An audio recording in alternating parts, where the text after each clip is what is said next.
Amazing grace, how sweet the sound that saved a wretch like me. Hi, and welcome to Straight Talk About God video. I'm Jack. The NS series is from the new stuff, NS, new stuff section on my website, which might be back up now after being repaired. Creation, predestination, and faithing. Faith with an I-N-G, faithing. Okay? It's a verb. Okay? What we're trying to do here is, one, understand God's creation so that we can function in it a little bit better, and two, get a practical view of how to deal with some of the only apparent contradictions that exist in some of the things we hear about God and creation. For instance, how do we reconcile the idea that God is outside of time and can see all of the future and all of the past, whatever he wants to look at, you know? He can see the whole creation at one time. How do we reconcile that with the biblical account that says, on the first day God created this, and on the second day God created that, you know? How do we make sense out of that? Well, one of the things that we have to keep in mind is that there were two creation processes, and they were different. They were quite different. The first creation process in Genesis 1:1 is it's a different process. It's the same process, but it's a different creation process than Genesis 1:2. See, because Genesis 1:2 only considers the earth and the recreation of things on the earth. Okay. Okay. I hope that makes some sense to you. Well, did creation come out? How did creation come out of God? First of all, we know that God split off a bit of himself, called Jesus, and Jesus was the express agency of God's creation. He was the one that actually spoke the words, and reality came into existence. Right? But how did that happen? Was it piecemeal? I mean, the process doesn't sound like that. Doesn't come out piecemeal. God didn't say, Baloo, now, I want you to be the creation of the agency of creation. Now, you're the one that's going to speak the words and make things appear. Now, here's the first 2 days of creation. Now, go and do that and then come back and see me in the morning. Does that make any sense? Come on, it didn't happen that way. It couldn't possibly be that way. God gave Jesus, or whatever his name was at that time, John calls him the Logos, Greek word for word, Logos. He gave him the whole creation in one package. He didn't dole it out to him a couple of years or a couple of millennia at a time. Now here's the stars, go do that. He gave him the whole thing, and Jesus spoke the word, and the whole thing came into being from the beginning to the end, right? It all came out at the same time. It was in God's mind at the same time, as a whole, wasn't it? Right? He didn't think up the 6 days of creation in 6 different time periods. You know, get up in the morning and do day 1, and then take a break, and then do day 2 and have lunch. Huh? But that brings up some problems. Sure, time is simultaneous for God. Okay. The whole creation is there already. So that really means then, from our perspective, the future's already happened. That brings up some problems. Okay? But it also brings up, as a side note, interesting things about prophets. You know, you see, prophets didn't tell the future the way we usually think about it. My gut feeling about telling the future is way different than that. Okay? See, they were just given a peek at how things had already happened. The whole creation has always been there, right? It was there 2,000 years ago. You know, God knew I was going to be here 2,000 years ago. It's already happened. It's there right now. What I did 10 years from now, probably, is already there. We'll get to that later. See? But the thing that I want to talk about later on is that on a personal level, okay, the whole creation is there, but on a personal level, I can change that. Okay. So, God just opened up a little window and let the prophets look at some specific things that were going to be happening at a particular time in history. So what does that do with predestination? See, that's the other big thing. All time is simultaneous. That's one. But predestination, that's really hard. See, if the future has already happened, that's predestination then, isn't it? And that means we have absolutely no control. No control. Well, that's why people don't want to have anything to do with predestination. See? You don't want to think that you don't have any control, right? Well, it's going to happen anyway. We'll just lie down and die. See? That's because we're not on God's view. See? That's the problem. We got to keep separate. Two different positions. Okay? See, we stay down here on our little platform a couple of inches on each side of our center of gravity. And that's all we can see. See? We can hardly see past the bridge of our nose. And that's where we like to stay. Right? Yeah. So as far as we're concerned, you know, there's no such, if there's such a thing of predestination, that's no good. No. Predestination isn't that. Okay?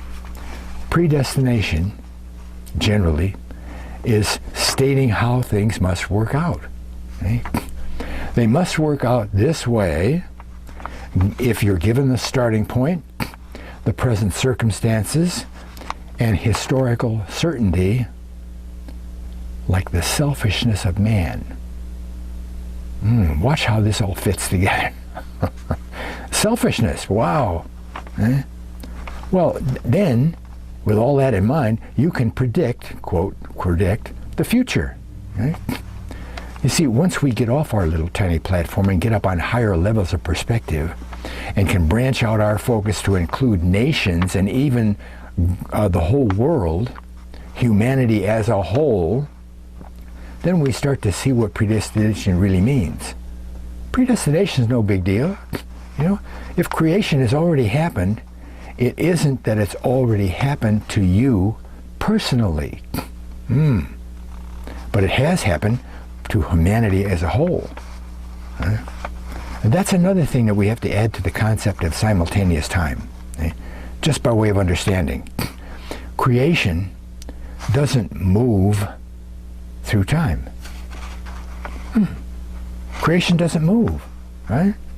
If Jesus spoke the word and all of the physical creation came out as a whole, past, present, and future, then that creation doesn't move anywhere. It just sits there. See, we, the creation of the earth, we don't move through time either. Another way to put it is the movie's in the can, as they say. It's in the can. Movie's already done with. It's over. See? Time, you probably heard this, time is just an invention, okay, that allows us to feel like we're moving through time, from frame to the movie. But we're not moving through time, you know? What we did tomorrow is already in the next frame. Each frame is like a millimeter of a nanosecond, you know? But God, He can hang the whole movie from a skyhook and see the whole thing, right? Then He can tap Isaiah on the shoulder and let him see the suffering Messiah when he gets to write his chapter 53 in his book, right? Starting at chapter 40 and 41, Isaiah talks about the Messiah in relation to the house of Israel. The 10 tribes, the lost tribes of the house of Israel. Okay? In other words, England, the United States, and Northwest Europe. Those are all Israelite nations. Okay? So Isaiah starts talking about Jesus and his interaction and objectives regarding the house of Israel way back in 40 and 41, and it takes him all the way to the 60s before he's through talking about what's going to happen with the house of Israel and Jesus and the two of them, how they interact. I call Isaiah the book of Israel, not the book of Isaiah. Almost never does prophecy get down on a person-specific level after Abraham, Isaac, and Jacob. A few times, see, when it is on a personal level, it's usually given to the person by a prophet. See, but personally, one-to-one, God to the person, those are pretty hard to find. Okay, almost nobody in the Bible got a word from the Lord. I've got a word in the Lord. Oh, a word from the Lord for you. Anybody ever said that to you? Okay. But when Isaiah came to town and he said, "Woe unto you, house of Israel, because you did whatever." That's all over the place, you know. But that's for larger groups of people, not individuals. Okay. You see, sociologists have confirmed that the actions of large groups are predictable, right? Because people are people, you know? And the bigger the group, the more sure the prediction, even if it is general. For instance, the New Age movement, full of ideas about the human race coming together in love and leaping to the next stage of evolution. Wow. Into the Christ consciousness. But see how that turns upside down on itself. See? Yeah, on a personal level, that sounds good. Anybody'd have to be a fool not to want that to happen. Oh, yeah, I'd like that to happen. Oh. So even for the good stuff, we have to say on a worldwide scale. See? Because you and I both know in our hearts that human beings, as a big group now, the race, not just one or two of us, although that does apply, human beings are incapable of acting in love on a planetary scale. Oh, you might get 4,000 or 5,000 of them together, you know, at one time, maybe 1 million, you know, who knows? Beyond that, I have serious doubts. Let alone 7 billion. 7 billion selfish souls plagued by their own mortality are going to come together in love and go to the next evolutionary step. No. Give me a break. You and I both know that's impossible. Okay? We also know that through some grassroots movement, just to get down on a little bit lower level, that we don't affect big groups, okay? You know, we think that through some grassroots movement, attacking organs like the WTO will stop the rape and enslavement of the planet by the elite. No. See? Globalism is already beyond reversal, right? Beyond reversal. And when we get up on a global size group, it's easy to know the general future. It's easy. The end of worldwide selfishness results in world dictatorship, right? Narrow that down to nations, okay? You got a little teeny nation, North Korea, run by a lot of very selfish people. People in the street, we're not talking about them. They're not in charge, okay? And then we got Russia. What did Stalin do besides murder 30 million of his own people? Huh? And then you've got China. Oh, you say the wrong thing in China today, and tomorrow you can't get served in a restaurant You can't get on a train. You're banned. Selfishness. It's the same thing when two people relate, okay? The more selfish one takes over, takes advantage. And if you got 4 people, same trip. Excuse me. If you've got a community of 100,000 people, the selfish ones will always be trying to take advantage of the other ones. See? And whenever and wherever they get into positions of control and influence, that's what they do, right? They further their own ends, whatever they think will benefit them the most, okay? And when their own ends don't look very good in public, they cloak them with light, the capital L, like world peace through the UN or the World Court. Yeah. There's a paradox. I call it the paradox of free will in a fixed future. How can there be such a thing? You know? See, that's what we stumble on. How can there be such a thing as our being able to affect the future, which is unaffectable? Huh? Because the future doesn't depend on just you and me, right? I mean, that's so simple it doesn't sound right, does it? Huh? Look, a good example is the body of Christ. Okay? We're all said to have a specific part in the body of Christ that absolutely no one else in the body can ever replace. If that goes, the body suffers the loss permanently. Nobody can take up the slack, the unique slack that I take up in the body or you take up in the body. Okay? That doesn't mean the body's going to die if one little flake of skin isn't there to function, right?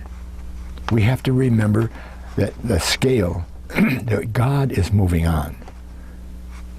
I wish he'd move and take this frog out of my throat. So we have to get out of our own little self-interested, selfish place and see what God's doing.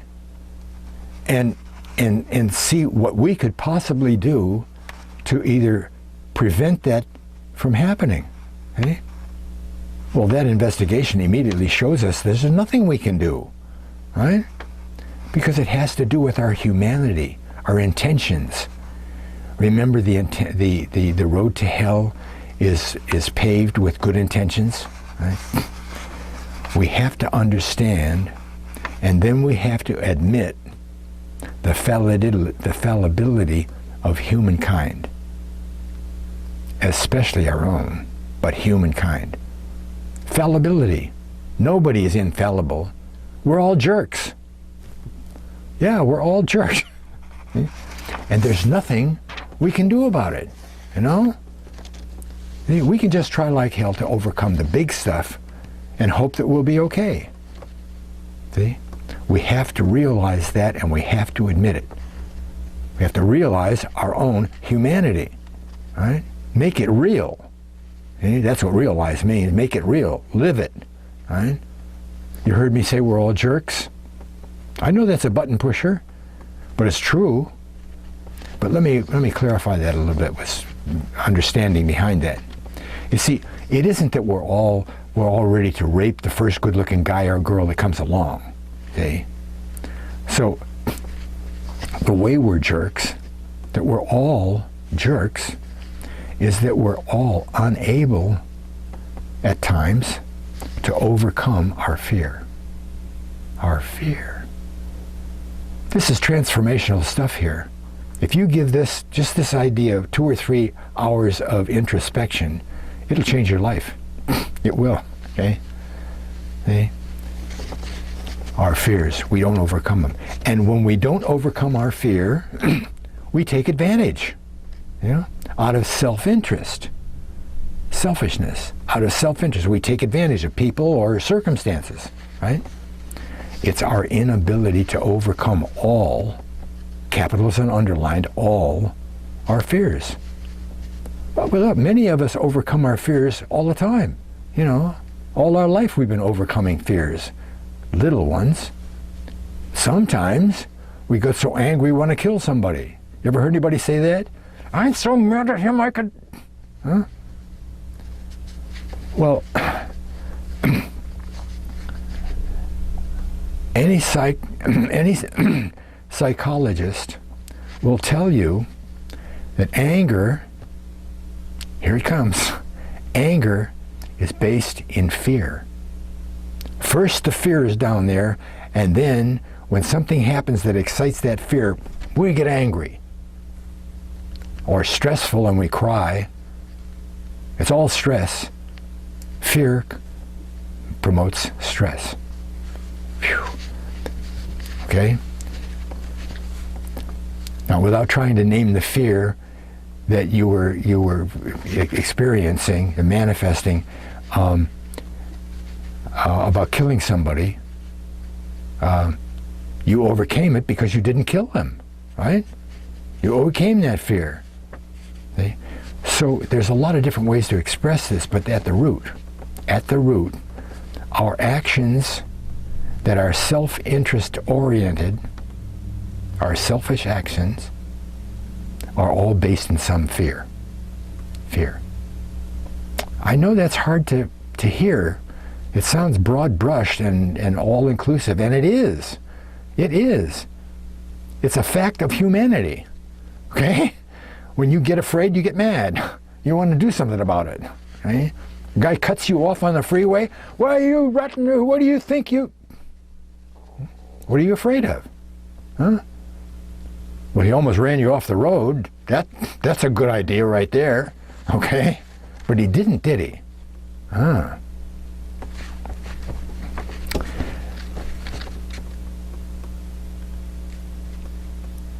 So all our actions that are based, self-interest oriented, are based in fear. Two of the greatest things that we fear. One is approval. Approval of everybody else. Well, I have to do this because they won't like me. That's a small one. The really big one is security. Financial security, that drives people. Financial security. Even when they got a lot of money, it drives them, right? What for? What are they afraid of? You know? And there's no one who can have control or get control of all his or her fears. And anybody that says they do, they don't have any fears, they just haven't realized yet all the ways, the very devious ways, that they act in fear, right? Okay, I gotta stop here and give you a personal anecdote, okay? Well, no, I'll give you that in a little bit, okay? So, we do have free will. Turn the other way, because the whole ball game doesn't depend on us. The whole ball game, the big one, see? God's plan is going to go forward with or without our help, or our hindrance. He's got too many irons in the fire for our little iron to make a difference if it's pulled out, right? So the very general scale is where we have to maintain our focus, you know? Because once we get out of our specific frame into the general frame, we see that 4 million people are going to do the same thing the same way, right? And I don't see that we very often think about it, you know? I mean, we just know that people, as a whole, people act a certain way. Oh, if you do that, he's going to... Sure. Everybody does this, whatever it is, and we just don't think about it. We just tuck it away, and we know that people act that way, and then we're able to tell the future, right? The future is fixed. Whew. And yet we do have free will within our own little specific sphere. Now, we can't usually in our lives affect 1 billion people at one time, you know? But within our own sphere, we can affect what goes on. And I'm reminded of think globally, but act locally. Well, that's where it makes a difference, you know, locally. You're sure not going to be able to stop the WTO, okay? You're not going to stop the IMF or the UN or the World Court, huh? World Bank. Those things are with us permanently now. Permanently. You're not going to stop the UN, huh? See, the most we can do is throw a little pebble on the track now and then, and maybe embarrass them when they have a meeting. You remember several years ago, the WTO was having a meeting up in Seattle, and there was a huge protest that got up there, you know, and it blew something out. It made them embarrassed. Okay, I can't remember the details of it, but they called off the conference, or they did something about it. It affected them. Did you look yesterday and see if the WTO still exists? Sure, you know, and they're still fomenting all their world trade treaties, like NAFTA, CAFTA, the European trade, you know, TTP, all that. But that's all we can do. We can maybe raise public awareness a little bit and maybe slow things up. But we're headed toward one world government. We've been headed toward one world government for a couple of 100 years. Okay? But it's a slow thing to take over the whole earth. Okay? One world government is total control of the whole world's population. Nobody can get together any force that can resist. That's what that means. One world government is total control of the world's population. And that can only happen through the UN, right? The UN is that organism. And if you honestly think you could bring the UN down, well, okay, lots of luck. I don't think anybody can even slow it up. See, it'd take 3 or 4 million people, you know, protesting all at the same time in concert to even slow up the UN, right? Let alone bring it down. Nobody, no nation, no group of nations can bring down the UN, you know? They've got too much control already. Some 29 nations just a few years ago signed on to a treaty, or an accord, called the Kigali Principles, I think is what it's called. If the UN says, well, I see the United States, they're in a heck of a turmoil here, they're about to have civil war, and the citizens are going to be in trouble. We'll go in there with our peacekeepers and we'll keep the peace. They don't have to ask permission. Obama already signed that on in his last days in office. Kigali Principle. They just walk in and take over, you know? The UN, world peace. Why? People are people. People are people, and when they can take advantage, the selfish ones do. Right? Now, it's not predestined because God said, I'm going to have a United Nations, you know, and it'll be involved in taking control of the earth, you know, and all its resources, you know, for the benefit of a few people. That's the way it fell out when God created the whole physical reality, right? Happened all at one time, you know? All that stuff coming in the book of Revelation, it's already happened. It's already in the movie. We're just not in that frame yet, right? Okay? All the elements of selfishness and good are included in the movie. They're all there. All the general parts are there. God knew where the direction of selfishness would end, you know? And they're all there, all through history. The larger group, the larger the selfishness exhibited. You know, Russia, China, the more control attempted by any particular group or individual, right? It's all there right now. The future's not the future. The future is the past. Like the movie Back to the Future. You go ahead to the thing that's already happened. So, future's already happened. We aren't able to get to the next frame just yet, okay? Where the next thing has happened. See, we have to move one frame at a time. But God can get out there, outside of that, where it turned out, and lean over and touch Ezekiel, and let him see how the promise to David of a seed, a descendant, a seed, always being available on the earth as long as there's a moon or the stars.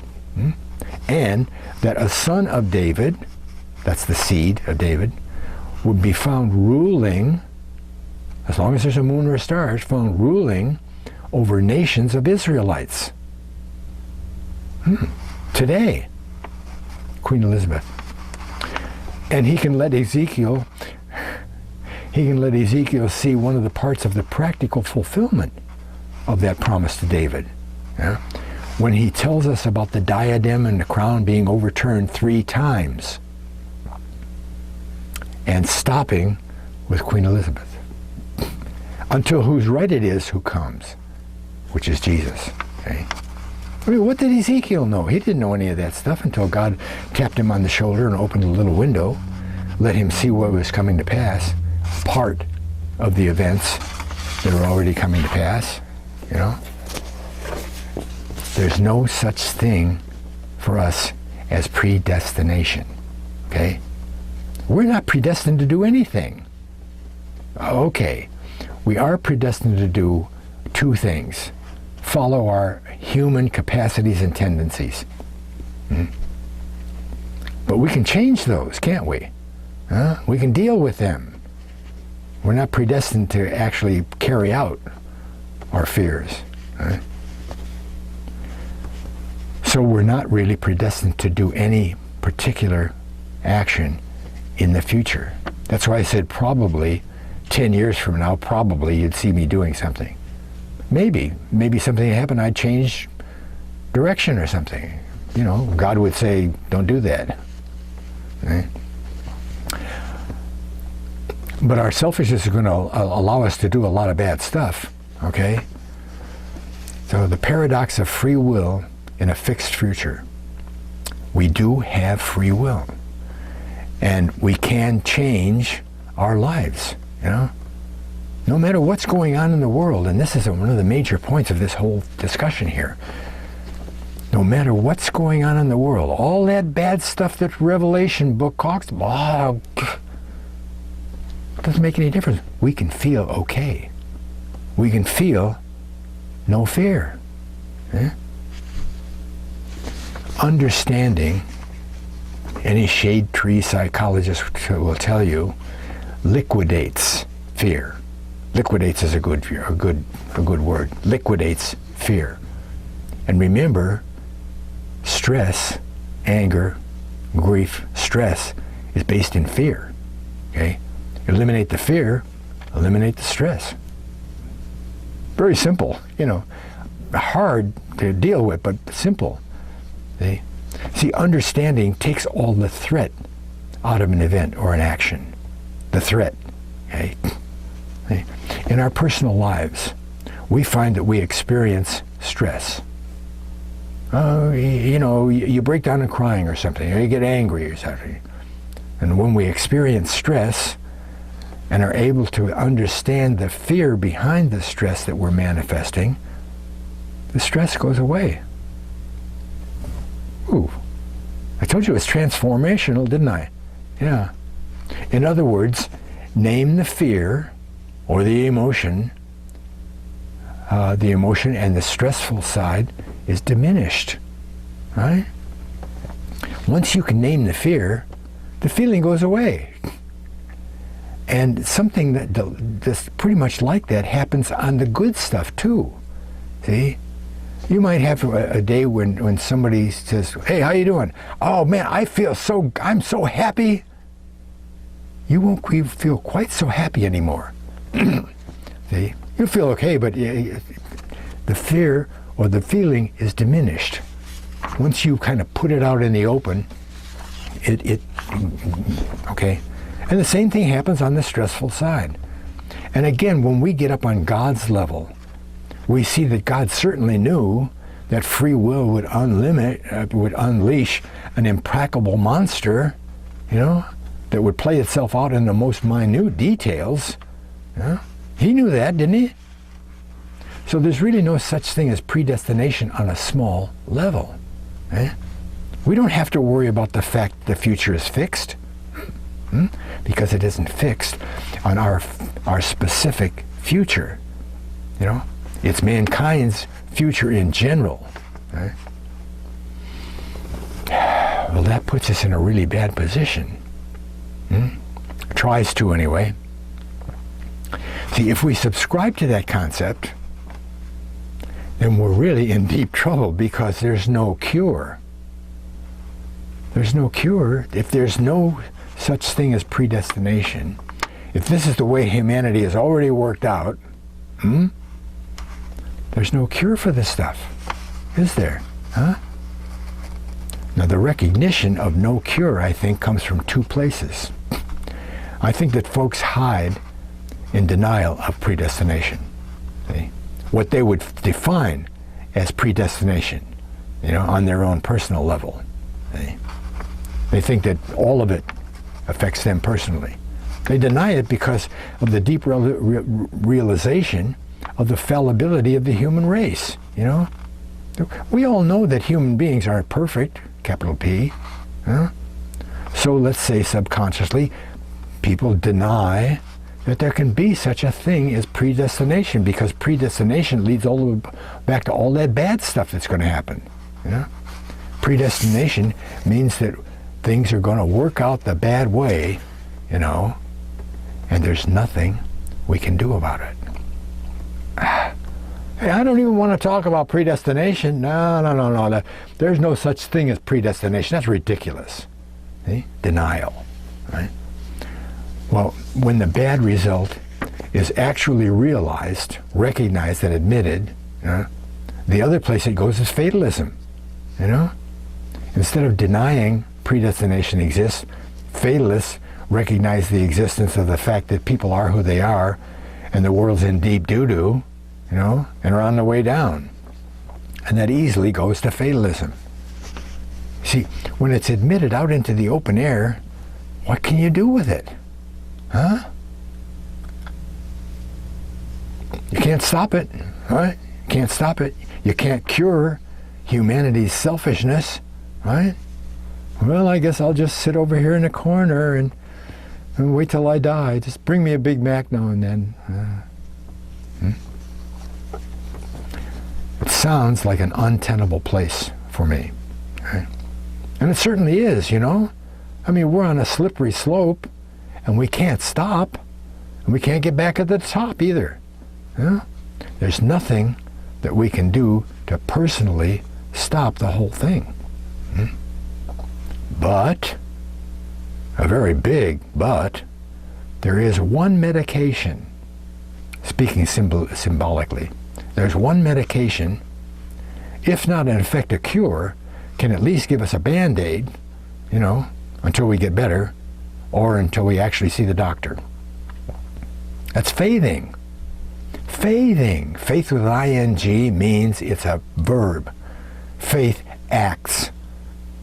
All 4 words in the Bible that are translated faith or trust are actions. They're verbs. 3 words in Hebrew and 1 word in Greek are all action words. Okay? It's not belief. See? Faith contains belief.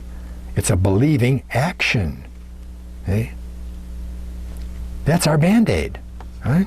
It's the only way that we can get God to help us with strength and hopefully forgiveness. People can't do that. I can't help you with your selfishness. I can't relieve your fears, right? I can't go over and say, "Oh, Mr. Hitler, come on, give us a break, okay?" And he's going to change who he is, huh? I can walk up to Baron Rothschild and say, "Oh man, the people are hungry. Oh, can't you let up a little bit?" And he's going to change? No. World-class selfishness, right?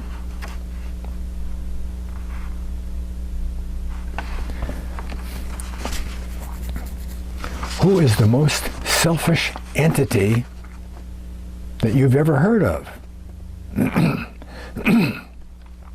This selfish entity is the one who controls the people who are so fearful that they'll do what he says and control the other people.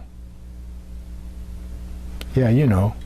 He was so selfish he thought, because he was afraid, he said, well, I can be as good as God. No human help is available to stop this worldwide cataclysm. And it's coming, okay? But if there's a person who's able to create all of this, he can affect it if he wants, right? And occasionally he has stepped into time, in a very graphic manner, shown us that he's there, like Paul on the road to Damascus. Boom. Knock people off the horse and make them blind and all that stuff. God can affect that, And he's left us that Band-Aid. He left us faithing. Wait a minute. Boy.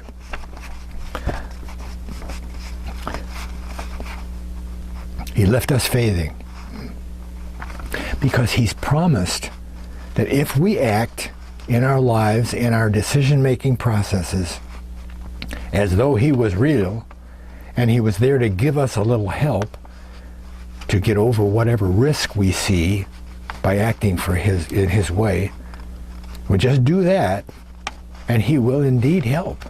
All right? How does God help? Huh?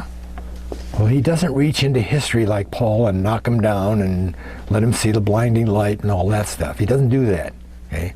He works within his creation. Okay? He whispers in somebody's ear, and they give you a telephone call with some really important information. Yeah? He whispers in your ear, and you turn right instead of left and avoid getting hit by a semi.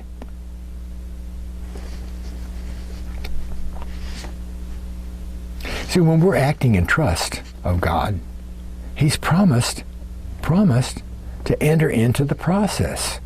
See? And that'll save you from your personal selfishness, won't it? Huh?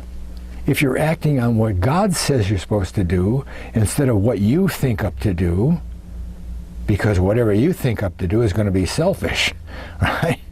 If you're acting on God's promise, your selfishness is not there. So you can't get any stress from behind that. Eh? No stress.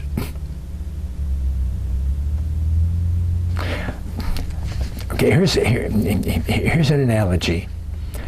But it's going to be easy for you to think about the bad place and go to the bad place. See, I set up the circumstances. You think just stay with the good part of it, okay? Can you imagine having a big brother that's followed you around everywhere? He never said anything. He just stood behind you with a ball bat. Anybody got out of line, he'd reach over and knock him on the head. Right? Now remember, I said, don't go to the bad place. You're not going to take that and then go start beating up people. Okay? Okay?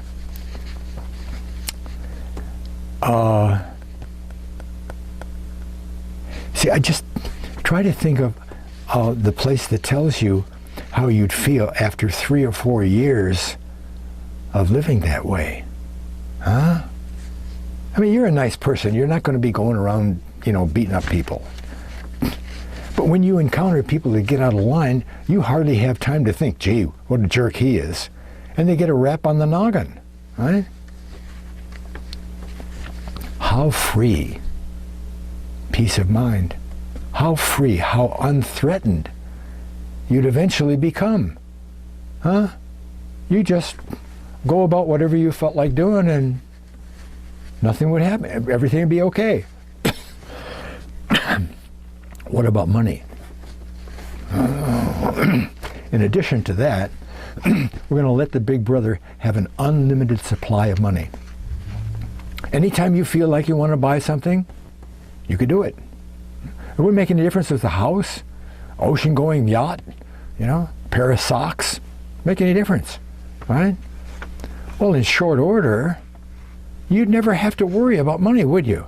And don't you know that, again, money, the fear of money, not having enough in it, it drives people. It just makes them do really bad stuff. Eh? But you never have to feel that way at all. Eh? Don't go to the bad place. Stay with that. Stay with the feeling of how secure you'd feel and unthreatened, okay? You would never feel like having to take advantage of the blind man and say, here's $1, and give him your grocery list. Okay? You'd never have to feel freer to take advantage of other people or control people, because of your fear about money. You could just be who you were. Anybody get out of line, they get a rap on the head, or you get a handful of money and you could do whatever you want, All the bad stuff would be shuffled out of the way. Eh? When you're acting in trust of God, it's the same trip. He's the big brother. And he shuffles all that bad stuff out of the way when you do it his way. Eh? When you're acting in faith, he's helping. And once you realize the reality of God, he's really real, and prove it, and you can do this, prove it with objective, court-admissible evidence. It can be done. It might be circumstantial evidence, but it's there, and you can do it. Once you reach that psychological certainty, well, it's easy to try now and then, see where maybe he'd help you, right? See how it all works out. Well, pretty soon, just like the big brother, years down the line, you say, wow, God is really real, I mean, look what he's done for me. Right, gee, I just did a little bit of this, a little bit of that, overcome some of my fears, did things in the right way now and then, and look what he's done for my life. I say that all the time, Watch my long video called JAX History with God. It's a personal history of all the stuff that God dropped on me. I never went looking for any of it. Boom.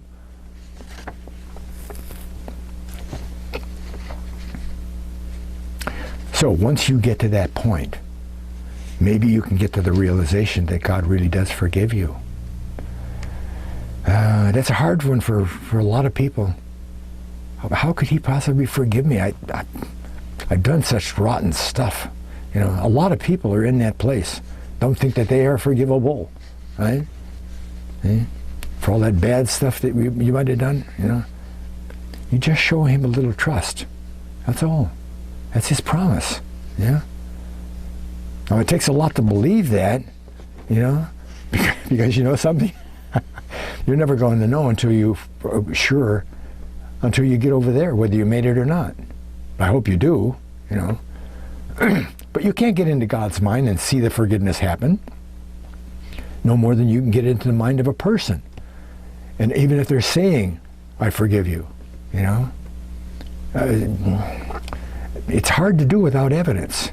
With people, you've got some evidence anyway. They're right there in front of you saying they forgive you. But you can't do it with God,